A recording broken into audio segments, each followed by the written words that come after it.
So let me recall that we have studied or discussed the continuous functions on some subsets, basically intervals on the real line, and we discussed what are the types of discontinuity, namely jump discontinuity or discontinuity of the first kind and the second kind.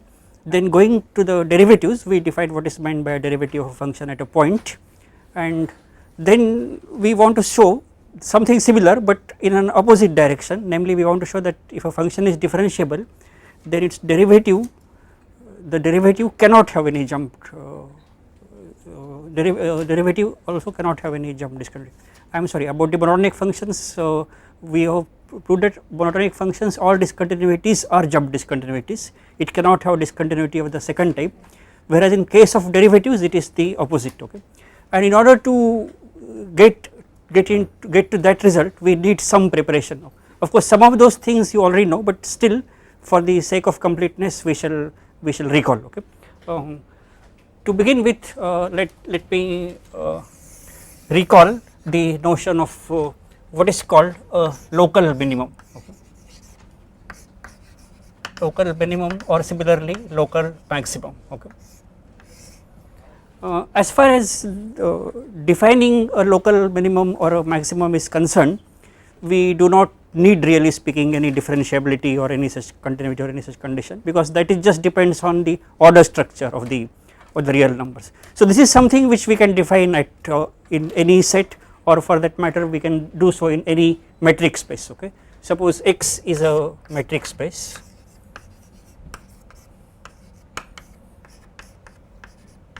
and f is a function from x to r, and we take x naught in X. Okay. Then we say that f has a local minimum at x naught. Okay, that is what we want to define. Okay, f is said to have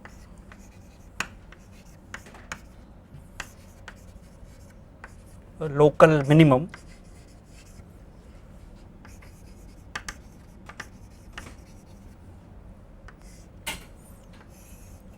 remember this term local is very important in this definition. Okay. You all know what is meant by a neighborhood of a point, right? That is something that is defined. Let me also mention here that there is a slight difference in the way in which neighborhood is defined in different books. If we take the definition of Rudin, it is any open set containing the point x naught is called a neighborhood of that point. Okay.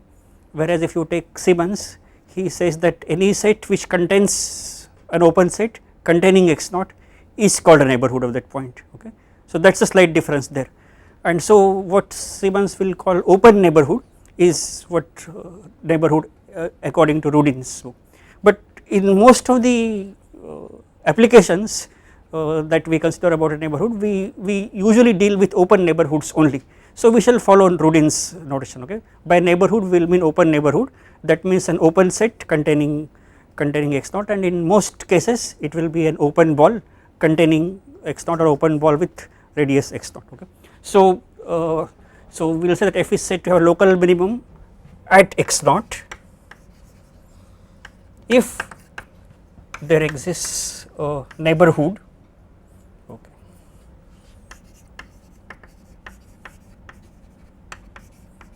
Suppose I call it neighborhood u of x naught such that what should happen is that in this neighborhood for every x in this u, fx should be bigger than or equal to fx naught. Okay. Then we say that f has a local minimum at x naught. Okay. So such that f x naught is less than or equal to fx for every x in u. Okay. Is this clear? For defining this we do not need any additional property of f. F has to be just defined and it should be a real valued function. Now a similar definition can be given for local maximum, right? A similar definition, is that clear? Similar definition can be given for a local maximum. So we will just make it here local maximum.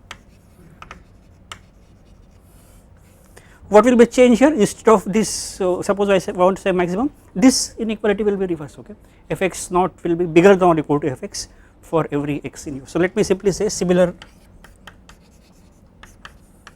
definition for local maximum.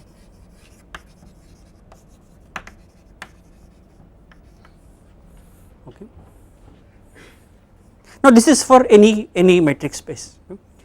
Next, what we want to observe is that if this is happening, in particular if x is a real line or some subset of a real line, okay, then, and suppose for example in particular if f is an interval, okay, and suppose f has a local minimum or local maximum at x naught, then, and if also if f is differentiable at that point x naught, then the derivative should be 0, okay. That is something we already, you already know, but let us recall the proof, because that is something we shall need in proving what proving the theorem which I mentioned in the beginning, okay.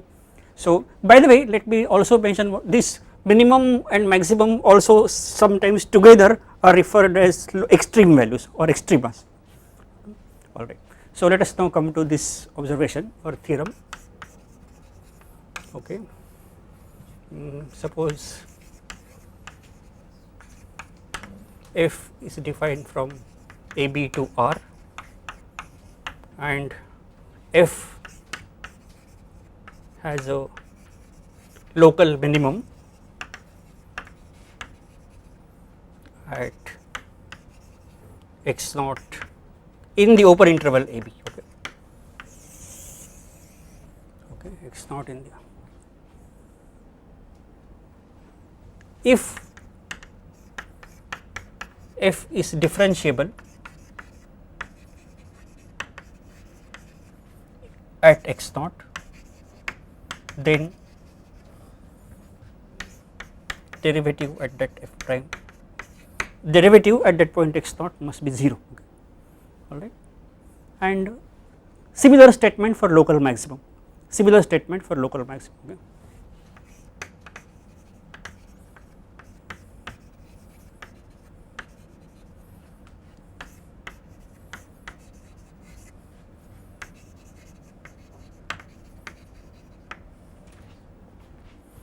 Okay. Now let us just see how we can prove this. So let us go to the proof of this. We can see these things little bit quickly, because most of these things you are already supposed to know. We are just revising because we need it in proving that theorem about the derivatives. Okay. Alright, so coming back to this, so when, since f has a local minimum at, let us take this case, f has a local minimum. If has a local minimum at x naught means there exists a neighborhood such that in that neighborhood this happens, okay, and in case of x naught, neighborhood means open set, and every open set will contain an open interval, okay, and we can call that interval as x naught minus r to x naught plus r for some positive r. So we can say that there exists r bigger than 0 such that for every x in x naught minus r to x naught plus r, what should happen? F of x naught should be less than or equal to fx, okay, f of x naught should be less than or equal to fx.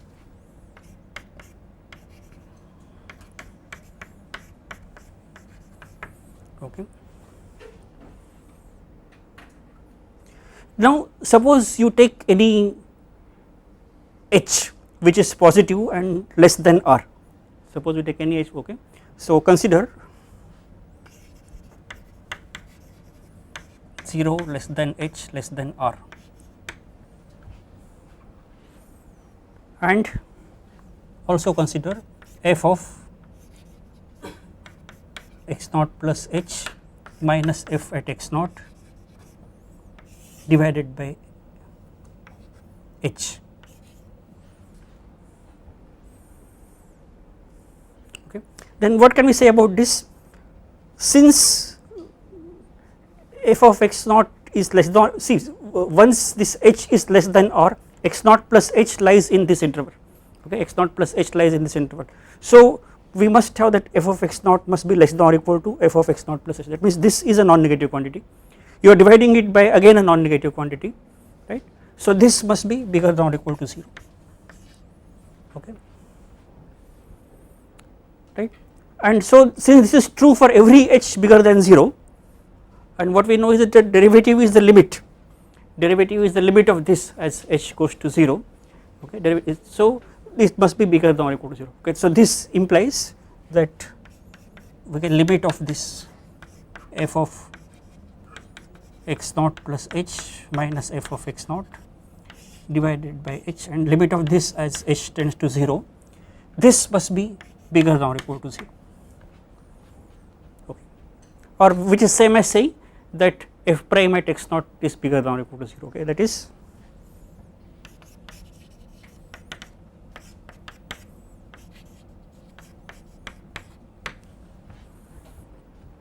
okay. Now in a similar way, see what we have done now is that we have taken h between 0 to r, similarly we can take h between minus r to 0, okay. That is, see when you take h from 0 to r, it means, see this is, let us say this is x naught, this is x naught plus r, and this is x naught minus r. When you take h between 0 to r, it means x naught plus h lies in this part, okay. So we can similarly consider minus r less than h less than 0, in which case it means that x naught plus h lies here, okay, x naught plus h lies here. But we can say that in, okay, let again consider this, the f of x naught plus h minus f x naught divided by h, okay. This time what is the argument? We can again say that the numerator is bigger than or equal to 0, but this time denominator is negative, okay. So this quotient will be less than or equal to 0, so this is less than or equal to 0 for all h. Then again you can follow the same steps as we have done here, so taking limit as h tends to 0, that will give that f prime at x naught is less than or equal to 0, okay. So we will say that f prime at x naught is less than or equal to 0, okay. And then combine these two things, here we have shown that f prime at x naught is less than or equal to 0, and here we have shown that the same thing is bigger than or equal to 0. So combining these two things, we obtain that f prime at x naught is equal to 0, okay, that is clear, okay. Now in a similar way you can prove if it has a local maximum, right. Only thing is that these inequalities will be reversed, okay. Another way of seeing the same thing is that if f has a local maximum at x naught, then minus f has a local minimum at x naught, okay. And so the derivative of minus f at x naught is 0, which is basically same thing as saying that f prime at x naught is 0, okay. So whatever we do, the conclusion will be the same, okay. Now next thing that we will obtain from here are the various versions of this mean value theorems, okay.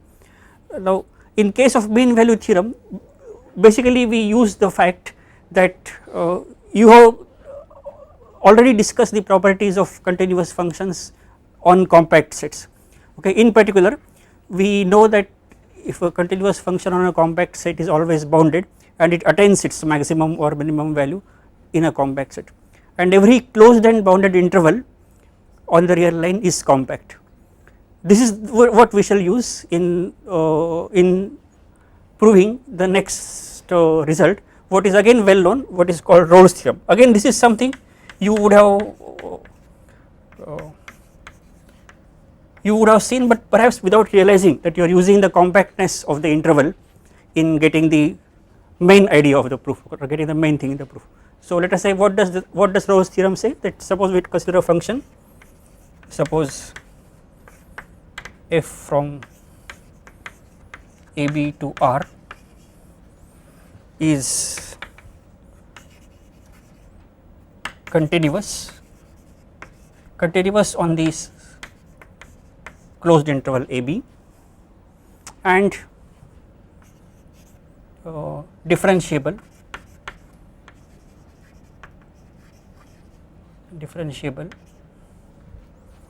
in open interval AB, then there exists a point C in the open interval AB. Okay, now one more thing.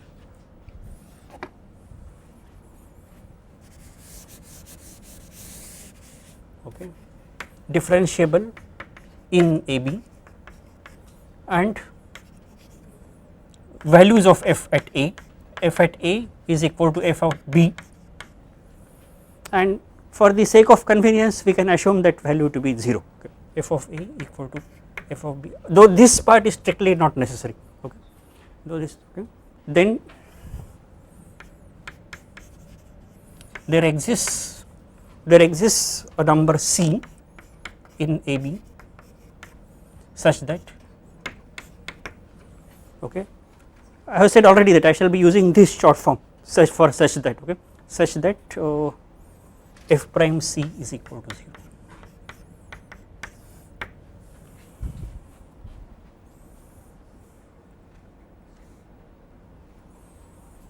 Okay.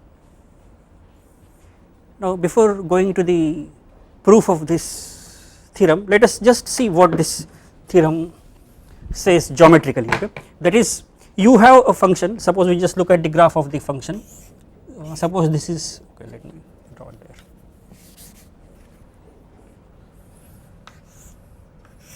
Let us say this is A and that is B.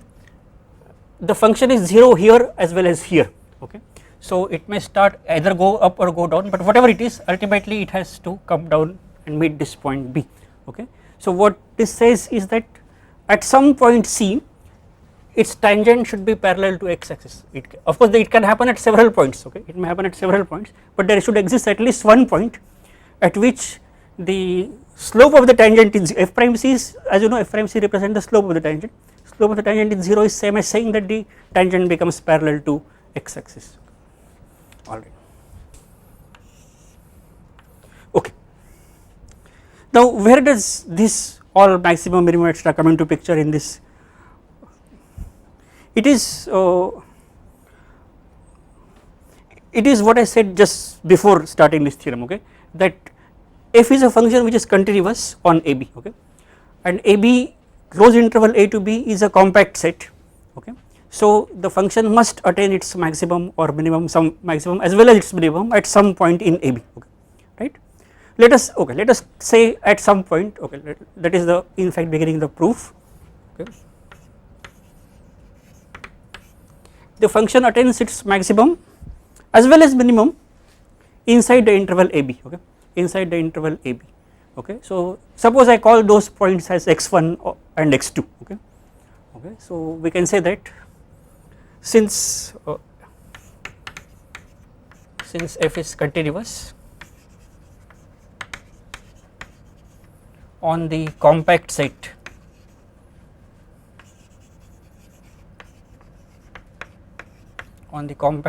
AB, at some point it has to attain its minimum and at some point it has to attain its maximum. Okay. So we can say that I will call those points namely x1 and x2. We can say that there exists x1 and x2 in AB such that, suppose it is minimum here and maximum there. Okay, it is minimum here and maximum there such that f at x1 is less than or equal to f at x is less than or equal to f at x2 for every x in AB. Okay.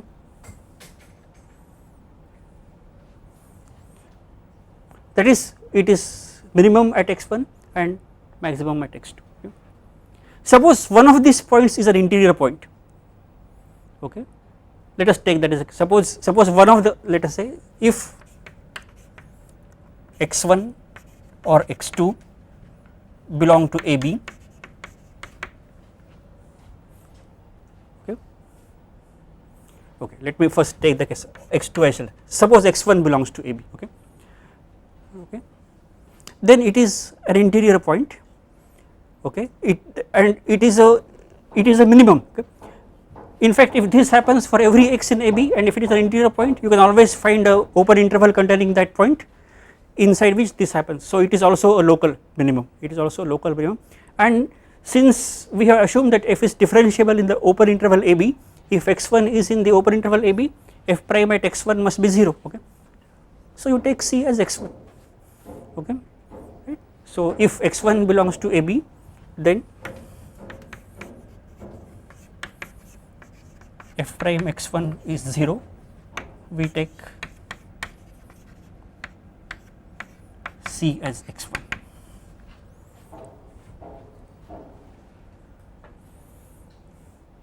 Similar argument if x2 is in AB, okay. Similar argument if x2 is in AB, if x2 is in open interval, okay. We can say similarly if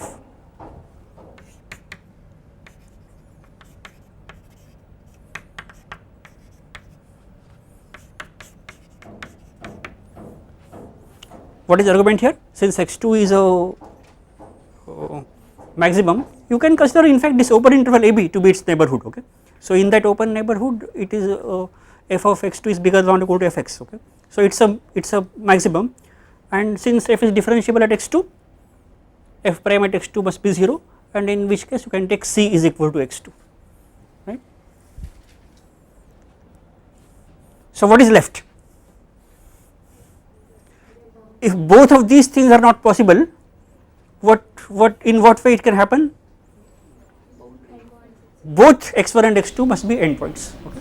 Both x1 and x2 must be endpoints, that is either x1 equal to A or x2 and x2 equal to B, okay, or x2 equal to A and x1 equal to B. In fact, argument in both cases is similar, okay. Let us just look at that, okay. So this is one case, okay, if one of the points is in interior. Otherwise, both x1 x2 are endpoints.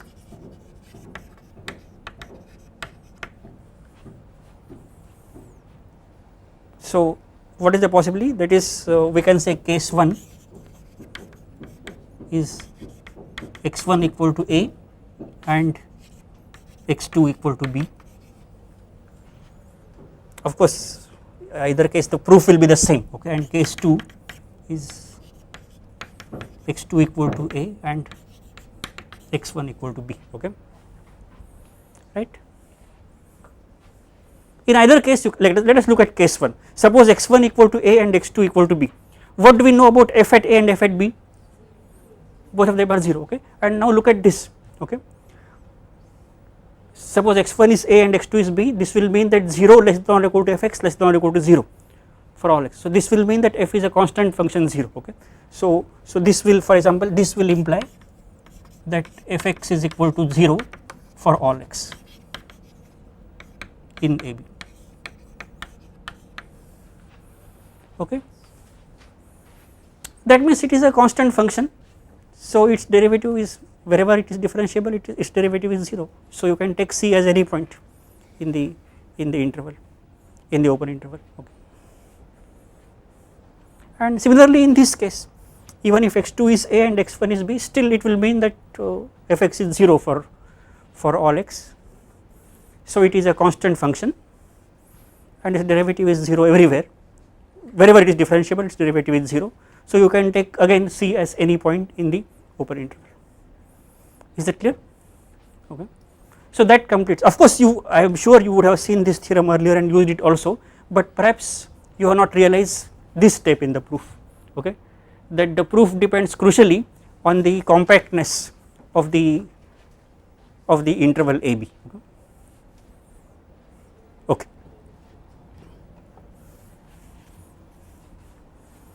Now before proceeding further, let me just say something about notation, okay, and that is something which is used fairly often while discussing these mean value theorems, okay. We have said that C is a point in the open interval AB, okay. C is a point in the open interval AB, which is same as saying that A less than C less than B, okay. That is, if you draw the diagram AB, in fact it cannot be B or A, it has to be some point other than So if you look at this, what is customary is that look at this C minus A divided by B minus A, okay. C minus A divided by B, this is a number which is C minus A is strictly less than B minus A, so this is a number which is strictly less than 1, okay, and also strictly bigger than 0, okay, strictly bigger than 0, okay. It is fairly customary to call this number theta, okay, theta is equal to C minus A, and suppose you call this as theta, okay, then you write this C as A plus theta times B minus A, okay, A plus theta times B minus A, okay. Or another way of writing the same thing is, this is same as saying that this is 1 minus theta times A plus theta times B, okay.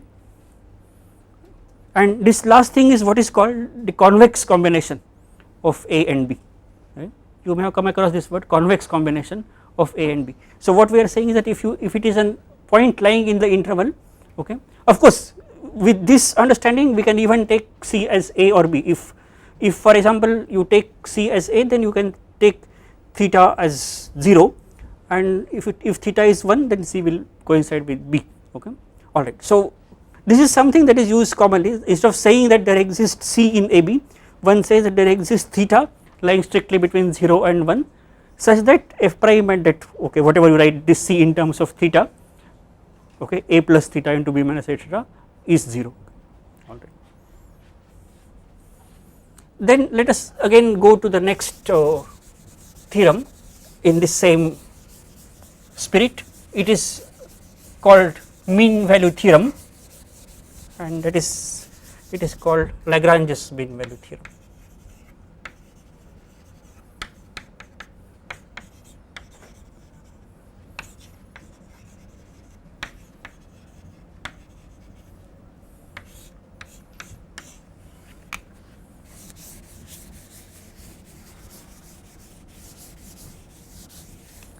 What is the difference? We will have this, both of these assumptions, f is continuous on AB and differentiable in the open interval AB.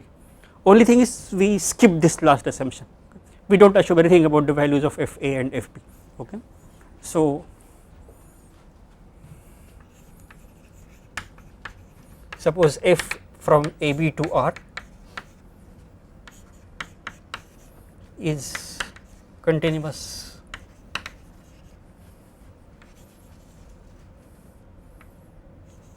in AB and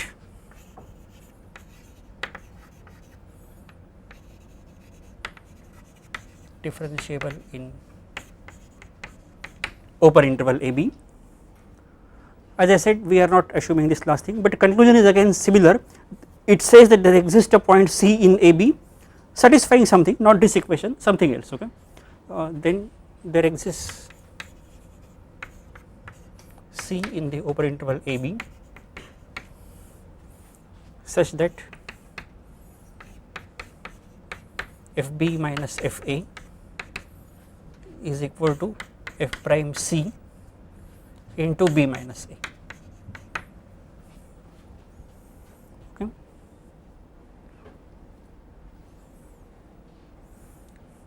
Now before proceeding further with the proof of this theorem, let me first observe a few things, okay.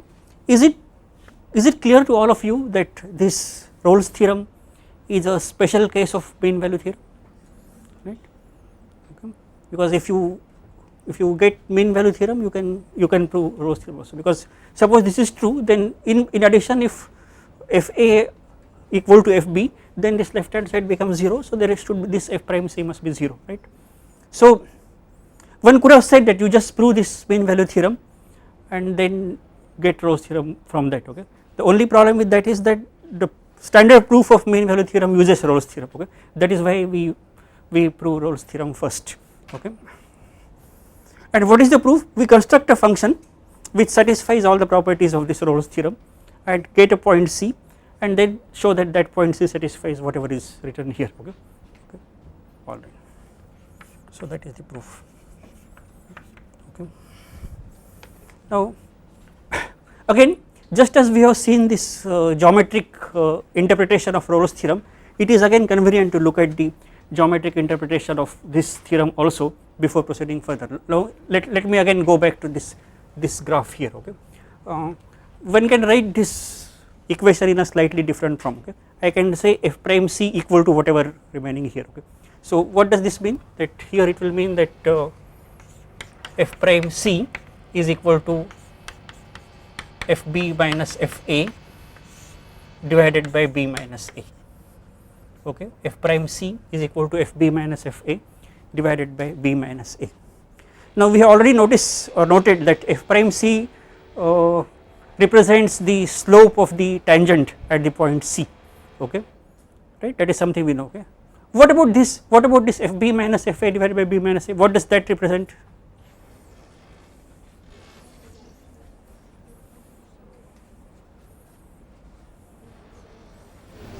Secant line tangent. Right, it represents the slope of the chord joining the point a. F, of course fa need not be 0, fa can be somewhere, it can be somewhere here also. Okay, fa the point fa and afa and bfb. Okay, let us suppose I change this graph here. Okay, let us say at a it may be somewhere here. Okay, it may be something like this also. Okay, this is b, then this is the point afa and that is the point bfb. Okay, so the chord joining, slope of the chord joining these two points, so this is the point bfb and this is the point afa. So that number on the right hand side is the slope of the chord. Okay, and what does the theorem say? That there exists some point c in the interval such that the slope of the tangent is same as the slope of that chord. That means the tangent is parallel to that chord. Okay, the tangent is parallel to the chord joining the points a f a, that is, okay, you can say in this case some may be somewhere here. Okay, that can be c, or it can be also somewhere here. Okay, right. Remember, we have not said anything about uniqueness. Okay, even in Rolle's theorem or in mean value theorem we have not said that the point c is unique. In fact, in this second case when we said that the function can be constant, then in fact any point in the interval ab can be taken as the point c. Okay, so the point c given by the conclusion either by Rolle's theorem or mean value theorem is never unique. Okay, okay. So what we do now is that we just consider the difference between the curve, this curve and this straight line. Okay, okay, just consider the difference between this curve and that is the function which we call big F. Okay, that difference becomes 0 at the end, two end points. Okay, so at some interval its derivative should be 0 and that will give the required thing. Okay, that will give the required thing. Okay, so what will be the equation of this straight line, the point line straight line joining a f a and b f b?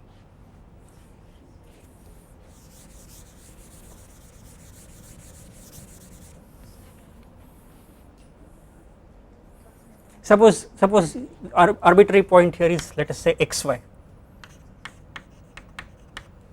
Okay, okay, for example I can say that y minus a, so y minus f a divided by x minus a, that should be same as, okay, one can say f b minus f a divided by x minus a, or which is same as saying that y is b minus a. Thank you. Okay, or which is same as saying that y is equal to f a plus x minus a, okay, into this f b minus f a divided by b minus a. Okay, all right. Now what I do is that consider define the function. Suppose I call that function big F from ab to r, big F from ab to r as follows, as big F at x is equal to fx minus fa minus x minus a into fb minus fa divided by b minus a.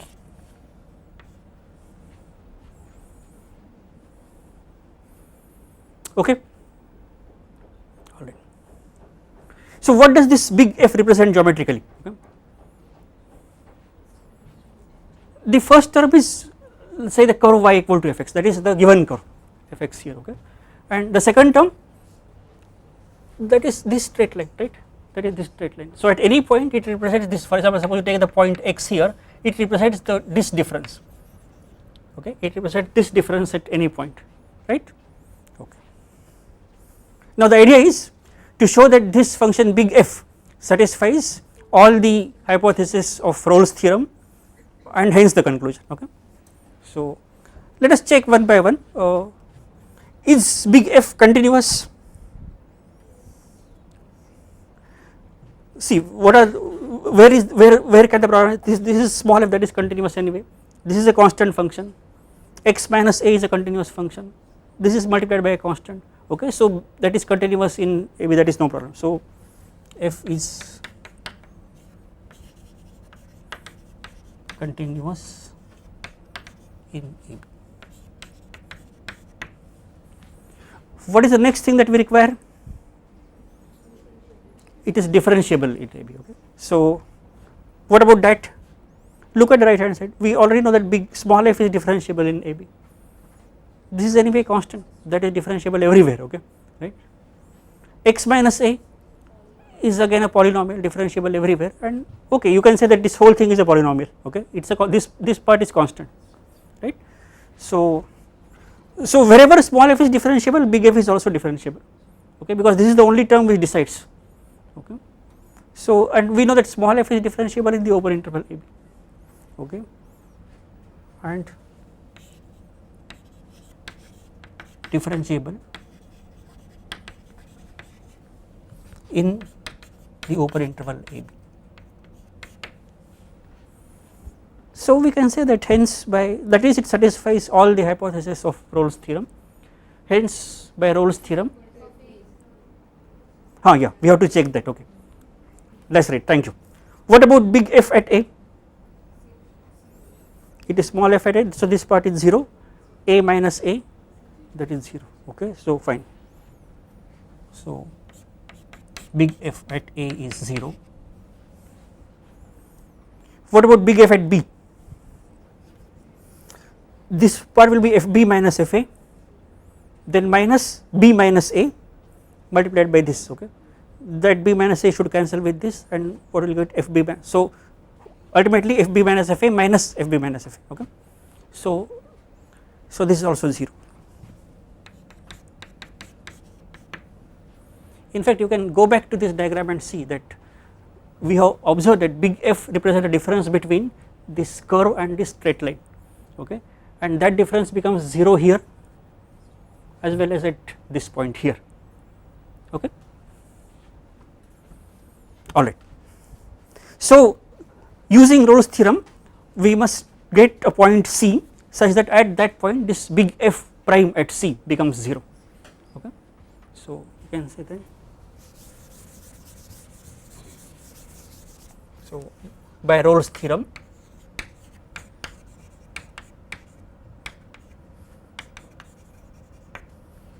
there exists C in the open interval AB such that big F prime at C equal to 0, okay.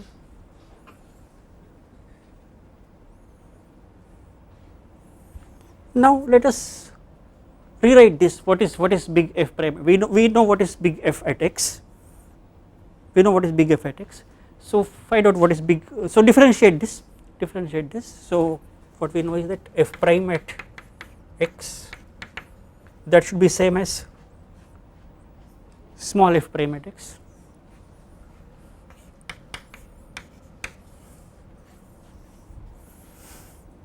derivative of this is 0, okay, derivative of this is 0, and derivative of this x minus a will be 1, okay, and so this will remain as it is. So f prime, so big F prime at X is nothing but f prime at X minus this fb minus fa divided by b minus a. Okay. So put it back here. So f prime at c is equal to f prime at c minus this fb minus fa divided by b minus a. Okay, divided by, and we have shown that that is 0.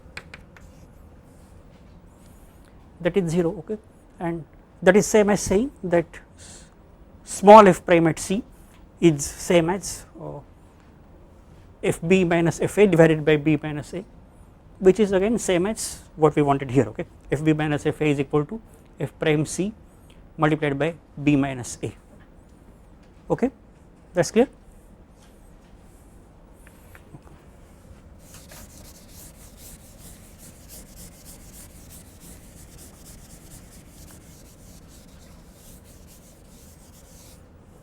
Now there are several uses of this mean value theorem, and many of those things you would have used without perhaps realizing that what is involved here is the mean value theorem.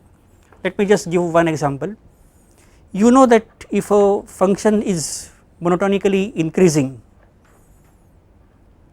in an interval, okay, then its derivative, and if it is differentiable, then the derivative must be bigger than or equal to 0, right, and that simply follows from the definition, right.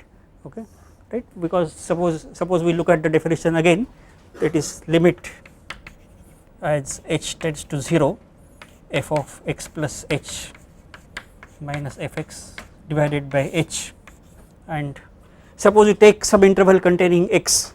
Okay, suppose you take some interval containing x, and if fx is increasing, then if h is positive, fx will be less than or equal to f of x plus h, that divided by h, so the whole thing is a positive, and so its limit will be bigger than or equal to 0. Okay, and similarly if h is negative, okay, if h is negative, this will be less than that, but this h is also negative, so the ratio will still be positive. So taking the limit, you get that the derivative is bigger than or equal to 0, and similarly one can show about the monotonically decreasing function that the derivative must be less than or equal to 0 at those points. Okay. And again a special case of this is when the function is constant, the derivative must be 0. Okay. But let us ask about the converse. Okay. Suppose we know that the derivative is bigger than or equal to 0 in an interval. Okay. Can we get from that fact that the function is monotonically increasing in that interval? Of course you have all used this, okay, you have all used this, but you can realize that it does not follow from this definition. Okay, it does not, because from this definition you will only be able to show that it is f of x less than f of x plus h in some small interval containing x. Okay, but whether that happens throughout the given interval, that will not follow. Okay, that will not follow, and that will follow by using mean value theorem. That will follow by using mean value theorem. Okay, let us just see how.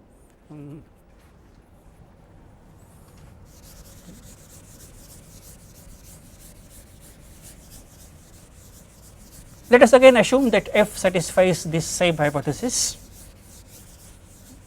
What is hypothesis? Okay, we can call this as a corollary of the mean value theorem. Okay, suppose f satisfies the hypothesis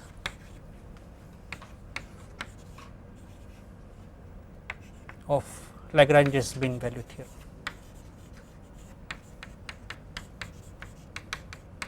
In the interval a to b, that means it is continuous in the closed interval, differentiable in the open interval. Okay.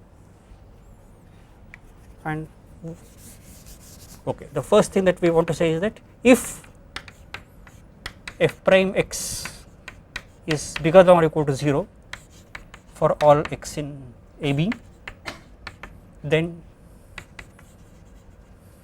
f is monotonically increasing.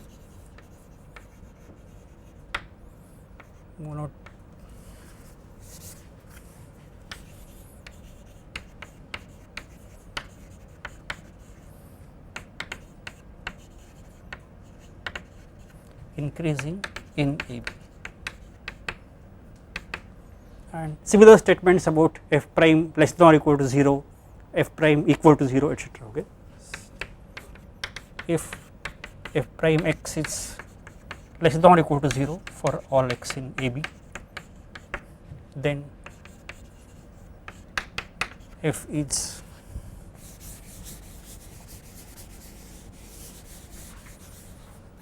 monotonically decreasing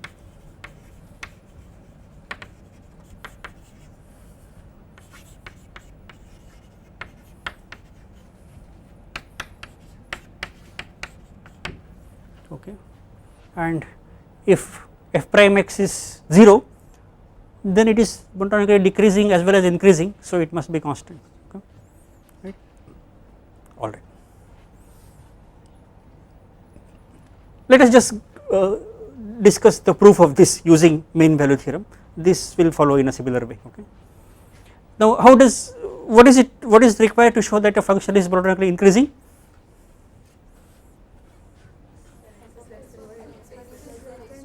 Yeah. Right. You take 2 points. If x is x and y, if x is less than y, then f of x should be less than f of y. So let us consider the 2 points. Okay.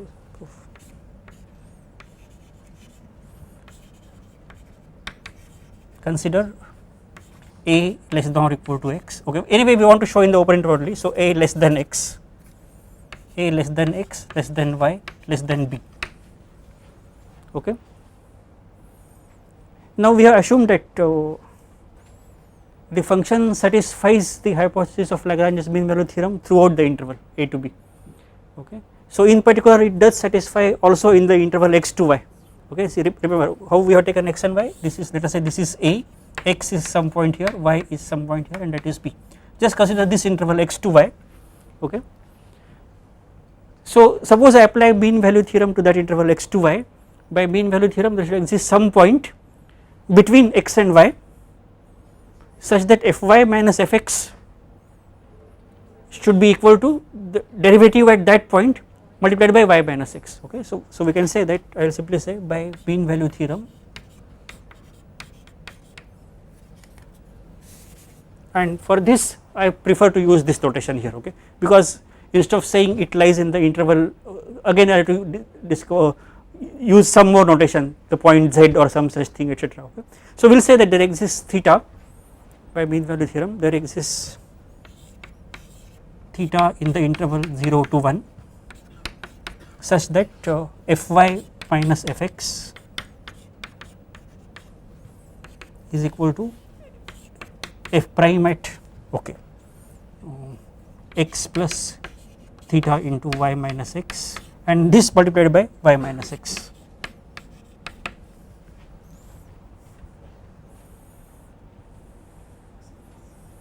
Okay. Now let us take this first case. We know that f prime x is bigger than or equal to 0 for every x in AB. Okay. So in particular, this is bigger than or equal to 0.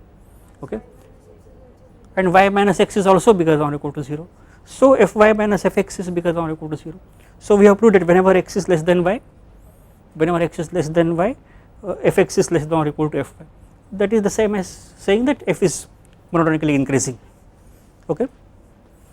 In a similar way, you can prove for, in fact, up to this the argument will be the same, and at this point instead of using this, you will be using this. Okay. Right. Okay. And of course, this is something that you would have used earlier also, without realizing that what is involved there is in mean value theorem. Okay. To convince yourself, you can try to prove this without using mean value theorem. Okay. And you will see that it is not possible. Okay. Right. But that you will not understand unless you make an effort to prove. Okay. So this is about the mean value theorem. Then what we want to do after this is, there is a more general form of mean value theorem, okay, which is called Cauchy's mean value theorem, and which deals with, instead of dealing with one function, it deals with two functions. Okay. But I think that is something we shall do in the next class. Okay. Today we will stop with this.